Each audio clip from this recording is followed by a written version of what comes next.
Hello everyone, welcome to YouTube channel of Chemophilic Academy. तो आज का जो सेशन है मैं उसमें डिस्कस करने वाला हूँ बीएचयू प्रीवियस ईयर के क्वेश्चंस जो 2020 में आया था। लास्ट ईयर जो पेपर हुआ था ना 19 में, उसके कुछ क्वेश्चन रह गए थे। तो उसके कुछ क्वेश्चन क्या, वो बस ऐसे जल्दी जल्दी में कराए नहीं, फिर मन नहीं किया तो फिर वो छोड़ दिए। लेकिन बच्चों को जो चीज़ छोड़ देते हैं ना, वो चीज़ ज़्यादा खटकती है।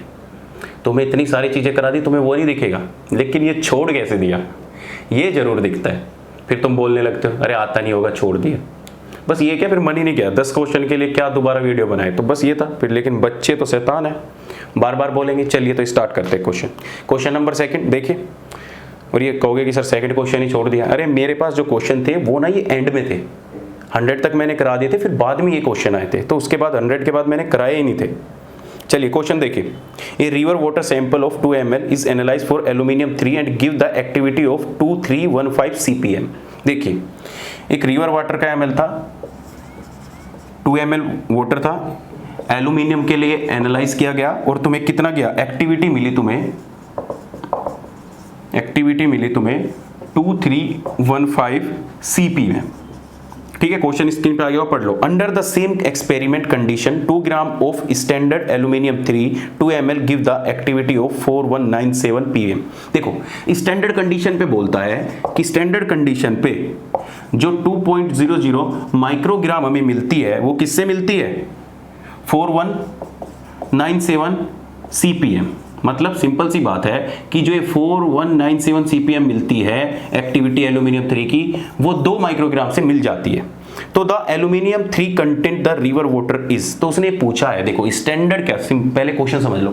क्वेश्चन क्या कह रहा है कि जो स्टैंडर्ड डाटा हमने देखा उसमें हमने एनालाइज किया कि जो हमें 4197 CPM मिलती है वो हमें 2 माइक्रोग्राम से मिलती है। ठीक है, तो मुझे बता कि ये 2315 CPM कितने ग्राम से मिलेगी। एक्टिविटी जो रिवर वाटर की है, दोनों 2 ml के लिए फिक्स है। देखो वॉल्यूम फिक्स है, इसके लिए भी 2 ml है, इसके लिए भी स्टैंडर्ड के लिए भी उन्हें 2 ml मेजर किया। तो पूछ रहे सिंपल सा किलो वाला भाव है यार दर्जन में, इसमें क्या करोगे। सिंपल सा देखो, तुम्हें क्या देखना है कि 4197 CPM आपको मिलती है 2 माइक्रोग्राम से। बात ठीक है, तो 1 CPM तुम्हें किससे मिलेगी, 2/4197 माइक्रोग्राम से। अरे मिलेगी भाई, 1 CPM निकाल लो यहां से, स्टैंडर्ड कंडीशन से निकाल लोगे। उसके बाद तुम्हें क्या देखना है कि 2315 CPM कितने से मिलती है। तो सिंपल सी बात है, 2315 CPM कितने से मिलेगी, तो मल्टीप्लाई कर दो सिंपल। 2315 और नीचे क्या आ जाएगा 4197, मल्टीप्लाई कर दोगे तो तुम्हारा अप्रोक्स आंसर आ जाएगा 1.15 माइक्रोग्राम। तो तुम इसको क्या लिख सकते हो, 1.12 ग्राम के अप्रोक्स, या तुम डायरेक्ट देखो आंसर कौन सा मैच कर रहा है। तो इसमें आंसर आ जाएगा डी। आपका ऑप्शन क्या हो जाएगा, डी करेक्ट हो जाएगा। तो सिंपल सा देखो, ये वही है कि 12 केले आते हैं 50 रुपए के, तो 16 केले कितने के आएंगे, वही सब सिस्टम है। तो वही एक कर लोगे, इजी है, इसमें इतने हार्ड डिफिकल्ट नहीं है। चलिए नेक्स्ट क्वेश्चन देखिए। नेक्स्ट क्वेश्चन देखो आ गया होगा, काइनेटिक्स का क्वेश्चन है। ये थोड़ा अच्छा क्वेश्चन है, इसमें तुम थोड़े अटक भी गए होगे, तुमसे हुआ भी नहीं होगा। देखो क्वेश्चन क्या कहता है, कोई रिएक्शन है फर्स्ट ऑर्डर की। क्या कह रहा है, देखो क्वेश्चन पढ़ो। The kinetics of A reaction from 2A से B, 2A से B कोई जा रही है, was monitor by the measuring the concentration of B and was found to be first order. इसका ऑर्डर कितना है, n equal to first order. तुम्हें पता है फर्स्ट ऑर्डर रिएक्शन कंप्लीट नहीं होती if C0 and C and C infinite represent the concentration of B at time t। Let's suppose कि t equal to इसकी कंसंट्रेशन थी A और इन्होंने दे रखी है हमें कि इसकी कंसंट्रेशन है C0, ये गिवन है। ठीक है, ध्यान रखना, मैं ए कंसीडर मान के चल रहा हूं। At time equal to T, तो हमारा ए माइनस में एक्स से कुछ रिड्यूस होगा और हमारा क्या बनेगा, एक्स प्रोडक्ट फॉर्मेशन बनेगा। और इस टाइम पे जो क्वेश्चन में गिवन है कंसंट्रेशन, वो है सी गिवन। ठीक है, अब देखिए ध्यान से, फिर कहता है अगर टाइम इन्फिनाइट हो जाए, तो टाइम इन्फिनाइट हो जाएगा तो ये कंप्लीट खत्म हो जाएगा। तो हमारा बन क्या जाएगा भाई, ए था पूरा का पूरा प्रोडक्ट फॉर्मेशन हो गया कंप्लीट। तो जब प्रोडक्ट फॉर्मेशन हो गया तो इस टाइम पे उसने कंसंट्रेशन दे रखी है सी इन्फिनाइट। ठीक है, तो उसने पूछा क्या है, उसने पूछा है, क्या पूछा देखो, and k is the rate constant, the concentration of B versus T profile is expressed as B versus T profile। मतलब प्रोडक्ट की कंसंट्रेशन में और टाइम की कंसंट्रेशन में उसने रिलेशन पूछा है कि क्या होगा। देखो ध्यान से, उसने क्या पूछा है, B वर्सेस T पूछा है, मतलब प्रोडक्ट की concentration product concentration versus time के बीच में रिलेशन पूछा है, तो कुछ नहीं, फर्स्ट ऑर्डर लगाओ। फर्स्ट ऑर्डर क्या कहता है कि A equal to A0 e की पावर माइनस के KT, ठीक है। अब देखो A अपॉन में A0 इक्वल टू हो जाएगा e की पावर माइनस के KT। जो A होता है वो होती है रिमेनिंग कंसंट्रेशन। क्या होती है? Remaining concentration. A नोट होती है इनिशियल कंसंट्रेशन। इनिशियल कंसंट्रेशन तो तुम लगाओ इसमें फॉर्मूला, तो A बाई A नोट, तो A कितना था हमारा? A माइनस के x अपॉन में A नोट कितना लिया था हमने? A इक्वल टू क्या हो जाएगा? e की पावर माइनस के KT, ठीक है। तो मैं इसको A माइनस के x इक्वल टू लिख सकता हूँ A e की पावर माइनस के KT। अरे लिख सकता हूँ कि नहीं लिख सकता? अब ध्यान से देखो, अब पॉइंट आता है यहाँ पे। अब हमें क्या करना है, ये x क्या है? प्रोडक्ट की कंसंट्रेशन है। क्या है ये x? प्रोडक्ट की कंसंट्रेशन है कि नहीं है? और ये कितनी गिवन है? C। तो मैं यहां से x निकाल लूं तो कोई दिक्कत है तुम्हें? अरे बोलो, सुन लिया, कोई दिक्कत नहीं है। देखो अब क्या करोगे, A माइनस के A e की पावर माइनस के KT इक्वल टू आ गया x, इक्वल टू क्या आ गया? x। A कॉमन ले लो, 1 माइनस के e की पावर माइनस के KT इक्वल टू क्या आ जाएगा? x। अगर मैं इसको C की फॉर्म में लिखूं, और तुम अभी तक आंसर समझ भी चुके होगे, बताओ आंसर क्या होगा? बताओ इसके अकॉर्डिंग आंसर क्या आ रहा है? Product versus time. x क्या है? प्रोडक्ट। t क्या है? टाइम। आगे दोनों के बीच में रिलेशन, तो आंसर क्या हो गया? A। लेकिन तुम्हें रखना किसकी फॉर्म में? C। तो देखो x क्या है? प्रोडक्ट। क्या कंसंट्रेशन दे रखी है? C। तो मैं इसको लिख सकता हूँ C इक्वल टू A। देखो A क्या है? Initial concentration. अब यहाँ पे तुम कंफ्यूज हो जाओगे कि हम यहाँ पे C नोट दे या C इन्फिनाइट दे, तो यहाँ पे देना है C इन्फिनाइट। क्यों देना है? क्योंकि ये रिएक्शन जो करा रखी है उसने इन्फिनाइट तक ले जा रखी है। उसने पूछी है कि प्रोडक्ट वर्सेस कंसंट्रेशन, और प्रोडक्ट तभी होगा जब रिएक्शन इन्फिनाइट जाके तुम्हें पता लगेगी कि कितना प्रोडक्ट फॉर्मेशन हुआ है। तो यहाँ पे दोनों चीज हो सकती थी, C इन्फिनाइट और CA, दोनों का क्या है? A की कंसंट्रेशन है। भाई देखो ये क्या है? A, और ये भी क्या है? A। दोनों क्या है? सेम ही तो है। अगर टाइम कंसंट्रेशन इन्फिनाइट हो जाता है टाइम, तो हमारा पूरा का पूरा जो रिएक्टेंट है वो किस में कन्वर्ट हो जाता है? प्रोडक्ट पे। बस ये C इन्फिनाइट आपको इसलिए मैं लिख के दे देते हैं कि रिएक्शन कंप्लीट हो गई और इन्फिनाइट पे जो कंसंट्रेशन है वही आई है, तो इसमें घबराने की बात नहीं है, ठीक है। तो C इक्वल टू क्या आ जाएगा हमारा? C इन्फिनाइट 1 माइनस के e की पावर माइनस के KT। लो ये तुम्हारा आंसर था। बताओ कुछ था इसमें? कितना हो जाएगा तुम्हारा? A आंसर हो जाएगा। सिंपल। चलिए नेक्स्ट क्वेश्चन देखिए। नेक्स्ट क्वेश्चन गलत दे रखा है इन्होंने, आ गया होगा स्क्रीन पे। एडिशन एलिमिनेशन का रिएक्शन है ये, और इन्होंने दे रखा है गलत।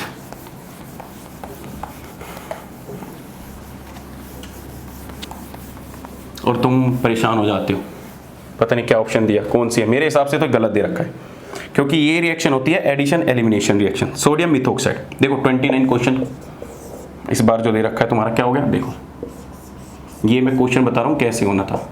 ये क्वेश्चन हो गया, यहाँ पे क्या दे रखा है? क्लोराइड, क्लोराइड, और यहाँ पे क्या दे रखा है? OCS3, और यहाँ पे क्या दे रखा है? NO2, ठीक है। अब देखो ध्यान से, इसने क्या दे रखा है? सोडियम मिथॉक्साइड, मतलब CS3ON, ये सोडियम मिथॉक्साइड दे रखा है। ये सिंपल सी रिएक्शन है एडिशन एलिमिनेशन की, एडिशन एलिमिनेशन रिएक्शन बोलते हैं इसको, एडिशन एलिमिनेशन। डिट्टो क्वेश्चन क्लेडन से है, क्लेडन से बिल्कुल ऐसे टाइप का क्वेश्चन। देखो तुम्हें पता है क्लोराइड लीविंग ग्रुप है, तो लीव तो क्लोराइड ही करेगा, ये तो लीव करेगा नहीं। तो यहाँ से ये अटैक होगा इस तरीके से, ये इधर जाएगा और ये इधर जाएगा, तो तुम्हारी इनिशियल जो स्टेट बनेगी क्या बनेगी? बताओ। ये इधर आएगा, ये इधर आएगा, यहाँ पे क्या रहेगा? OCS3 as it is he रहेगा। यहाँ पे क्या आ जाएगा? क्लोराइड, यहाँ पे क्या आ गया? क्लोराइड, और यहाँ पे क्या आ गया? OCS3, और यहाँ पे क्या आ जाएगा? नाइट्रोजन, ऑक्सीजन के ऊपर नेगेटिव चार्ज, और ये एक कोऑर्डिनेट बॉन्ड। फिर से क्या होगा? ये नेगेटिव चार्ज इधर आएगा, ये इधर आ जाए, और क्लोराइड तुम्हारा लीव कर जाएगा, और लीव करने के बाद जो तुम्हारा प्रोडक्ट बनेगा कुछ इस तरीके से प्रोडक्ट आएगा। NO2 यहाँ पे आ गया, OCS3 यहाँ पे आ गया, OCS3 यहाँ पे आ जाएगा, और तुम्हारा क्लोराइड यहाँ पे आ जाएगा, और ये तुम्हारा प्रोडक्ट होगा। अगर वो फिर से मिथॉक्साइड देता है, अगर कोई ऐसा ऑप्शन होता, देखो कोई ऑप्शन ऐसा नहीं है, NO2 को बाहर निकाल रखा है, शर्म की बात है मतलब। तो ये गलत था BHU में क्वेश्चन, ठीक है, ध्यान रखना। चलिए नेक्स्ट क्वेश्चन देखिए। Which of the following has a regular tetrahedral structure, ये बताने की जरूरत है तुम्हें? बता दो खुद ही क्या है, बोलो बोलो जल्दी। Option number C BF4 negative. लगा दो हाइब्रिडाइजेशन रूल। तो हाइब्रिडाइजेशन रूल से निकालोगे तो क्या होता है हाइब्रिडाइजेशन रूल? अरे क्या होता है स्टेरिक नंबर, क्या होता है steric number is equal to half valence shell electron plus के मोनोवैलेंट माइनस के कटायन प्लस के क्या होता है अनायन। तो देखो क्या दे रखा है BF4 नेगेटिव। लगा दो सिंपल, हाफ वैलेंस शेल में कितने हो गए 3 प्लस के कितने हो गए 4 और प्लस के क्या हो जाएगा अनायन 4 3 7 और 1 8। कितना आ जाएगा स्टेरिक नंबर 4। 4 का मतलब क्या होता है sp3 और ज्योमेट्री क्या हो जाएगी टेट्राहेड्रल। ज्योमेट्री क्या हो जाएगी टेट्राहेड्रल। बोलिए क्लियर है? चलिए नेक्स्ट क्वेश्चन देखिए। Consider the extraction. ये क्वेश्चन है, ये पूरी शर्मा पठानिया में है, क्वेश्चन नहीं है, जो कंसेप्ट है नर्स्ट डिस्ट्रीब्यूशन लो। पढ़ लिया होगा क्वेश्चन, ये है नर्स्ट डिस्ट्रीब्यूशन लो से।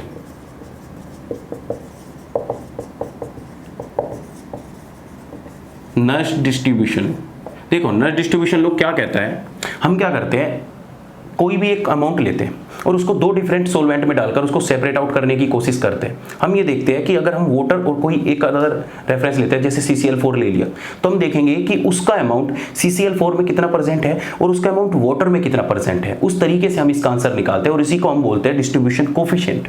KD का मतलब क्या होता है? KD का मतलब होता है कि किसी सोल्यूट की कंसंट्रेशन C1 में कितनी है और C2 कितनी है। तो C1 C2 क्या हो सकते हैं 2 सोल्वेंट। क्या है 2 सोल्वेंट।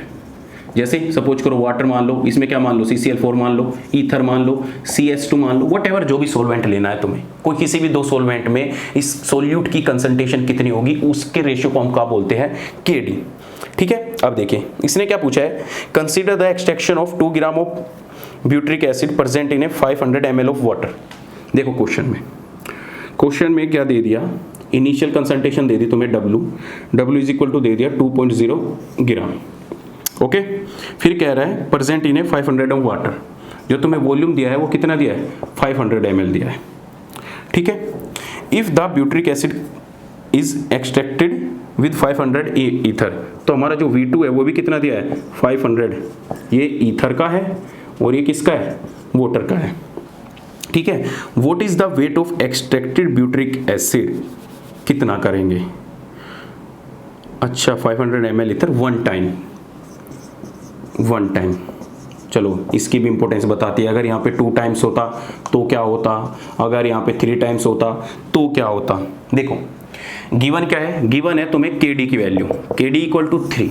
तो जब कभी भी तुम्हें इस तरीके से वॉल्यूम और KD की वैल्यू दे रखी हो और कंसंट्रेशन पूछी हो दूसरे सोल्वेंट में, तो उसका फॉर्मूला होता है WX equal to W initial concentration KDV upon में KDV प्लस के V डैश ले लो। अब देखो WX क्या होगा, जितना हमारा एक्सट्रैक्ट हो सकता है, कितने में से 2 में से, और यहाँ पे N लिख लो। N का मतलब होता है साइकिल। जैसे यहाँ पे क्या बोल रखा है 1 टाइम, तो यहाँ पे N की वैल्यू है 1। अगर वो बोल देता कि हम बार बार सोल्वेंट में डाल रहे हैं, हम 2 साइकिल के थ्रू काम कर रहे हैं, हमने एक बार डाला दोबारा फिर डाला तिबारा फिर डाला, तो इस तरीके से साइकिल होती है। तो N की वैल्यू 1 2 3 इस तरीके से बढ़ती चली जाती है। अब देखो KD की वैल्यू कितनी होगी 3 इंटू वॉल्यूम कितना है 500 अपॉन में कितना होगा 3 इंटू 500। ईथर का वॉल्यूम कितना दे रखा है 500। कर दो, कुछ है इसमें, तो WX इक्वल टू कर दोगे तो कितना आ जाएगा 1500 अपॉन में 2000 इंटू कितना आएगा 2, इससे ये कट जाएगा और तुम्हारा एग्जैक्ट आंसर आ जाएगा कितना 1.5 ग्राम। बस ध्यान रखना इन दोनों का, KD का, ठीक है, और दूसरा इसका। हमेशा यही फॉर्मूला लगाना अगर तुम्हें एक्सट्रैक्शन दे। यहाँ पे N, यहाँ पे अब 1 टाइम दे रखा है, वो तुम्हें 2 टाइम भी बोल सकता है, 3 टाइम भी बोल सकता है। ठीक है, तो चलिए नेक्स्ट क्वेश्चन बताइए। नेक्स्ट क्वेश्चन भी देख लो, क्या पूछा था, crystal field stabilisation energy high spin D6 octahedral complex is. बताइए क्या होगी, ये बताने की जरूरत नहीं है वैसे। अब कुछ बच्चे कंफ्यूज हो जाते हैं। देखो वैसे तो BH वालों ने गड़बड़ कर रखी है, क्या इसका आंसर आएगा C। इन्होंने पेयरिंग एनर्जी भी डाल रखी है, लेकिन हम पेयरिंग एनर्जी नहीं डाल सकते क्योंकि तुम्हें पता है पेयरिंग एनर्जी नहीं आएगी, लेकिन ऑप्शन के अनुसार तुम्हें चलना पड़ेगा। कि ऑप्शन में पेयरिंग एनर्जी दे रखी है कि नहीं दे रखी। जैसे सिंपल सा क्या क्रिस्टल दे रखा है, D6 कॉम्प्लेक्स दे रखा है high spin, D6 high spin दे रखा है। हाई स्पिन का मतलब पता है कि इलेक्ट्रॉन पेयर नहीं करेगा। तो ये देखो 1 2 3 4 5 6 इस तरीके से होगा। एक बेरी सेंटर होगा, नीचे की कितना आता है, नीचे कितना आ जाएगा 2/5, ऊपर कितना आ जाएगा 3/5, माइनस प्लस कर लोगे। अब देखो सिंपल सा, तो जब हमारा डेल्टा ओ निकालोगे तो क्या आ जाएगा 4 इंटू माइनस के 2/5 प्लस के कितना हो जाएगा 2 इंटू 3/5 माइनस के 8/5 प्लस के 6/5 इक्वल टू कितना आ जाएगा माइनस के 0.4 आ जाएगा डेलो। तो बस ये नेगेटिव चार्ज तो तुम्हें पता है एनर्जी स्टेबलाइजेशन फैक्टर होता है, energy stabilisation factor. Negative charge magnitude negative charge से कोई मैटर नहीं करता, ठीक है। क्वेश्चन में क्या दे रखा है, देखो किस में दे रखा है 0.4 डेलो, तो 0.4 डेलो प्लस के पी और लिख दोगे, बल्कि पी आना नहीं चाहिए यहाँ पे, लेकिन चूंकि इन्होंने दे रखा है तो तुम यही आंसर रखोगे बी, ठीक है। सुन लो मेरी बात, क्यों नहीं आता, क्योंकि जो पेयरिंग एनर्जी देखी जाती है वो ये देखी जाती है 1 2 3 4 5 6, ये भी पेयर कर रहा है, ये भी पेयर कर रहा है, तो ये आपस में कैंसिल आउट हो जाते हैं। मतलब पेयरिंग इक्वल टू होता है number of electron pair in energy level और इस एनर्जी लेवल में दोनों का माइनस। सपोज करो इसके ए इलेक्ट्रॉन पेयर कर रहे हैं, इसके बी कर रहे हैं, तो ए माइनस के बी जो होगा वो पी को डिसाइड करेगा। ये पता है तुम्हें यार, कोऑर्डिनेशन में बता रखा है, इतना छोड़ो इनको। How many sigma bond are present in, बताओ ये क्वेश्चन है। सिग्मा बॉन्ड काउंट नहीं कर सकते तुम, 12 आ जाएंगे, बताओ कर लो सिग्मा बॉन्ड काउंट। चलिए कर लोगे तुम इसे, ये तुच्छ सा क्वेश्चन है, इसका क्या बताना, काउंट भी नहीं करेगा क्या। चलिए 64 हो जाएगा। अगला question, consider the flowing reaction and identify the acid. Acid कौन सा होगा इन तीनों में से, देखो XCO3 OH नेगेटिव दे रखी है, XCO3 प्लस के OH नेगेटिव दे रखी है, HXeO4 नेगेटिव ये दे रखा है। अब देखो इस केस में इस पे तो नेगेटिव चार्ज है तो बेस ही होगा, सिंपल सी बात है। तो हमारे XCO3 क्या हो गया, एसिड हो गया कि नहीं हुआ, बताओ हाँ है ना। सेकंड में आओ, तो XCO3 कितने में है, 3 ऑप्शन में है। ओहो, नेक्स्ट में आओ बी पार्ट में। बी पार्ट में देखो क्या दे रखा है, NOF प्लस के ClF3 प्लस के NO, क्या मिल रहा है इससे, NO प्लस के ClF4 नेगेटिव। तुम्हारे जो आंसर की आई थी उसमें आंसर दिया था सी, लेकिन मेरे अकॉर्डिंग सी नहीं होना चाहिए क्योंकि उसने एसिड पूछा है, और एसिड क्या होगा, ये देखो ClF4 किस में जा रहा है, नेगेटिव से, मतलब फ्लोराइड को क्या कर रहा है, एक्सेप्ट कर रहा है। अरे कर रहा है कि नहीं कर रहा, अरे फ्लोराइड एक्सेप्टर है ना, तो फ्लोराइड एक्सेप्टर क्या होते हैं, एसिड होते हैं कि बेस होते हैं, एसिड ही होते हैं ना। तो ये क्या हो जाएगा, मेरे अकॉर्डिंग आंसर आना चाहिए था तुम्हारा ए, XCO3 एंड ClF3, ठीक है। चलिए ये 96 लास्ट क्वेश्चन है, इसको नेट पे देख लेना, मैं पहले भी बता चुका हूँ।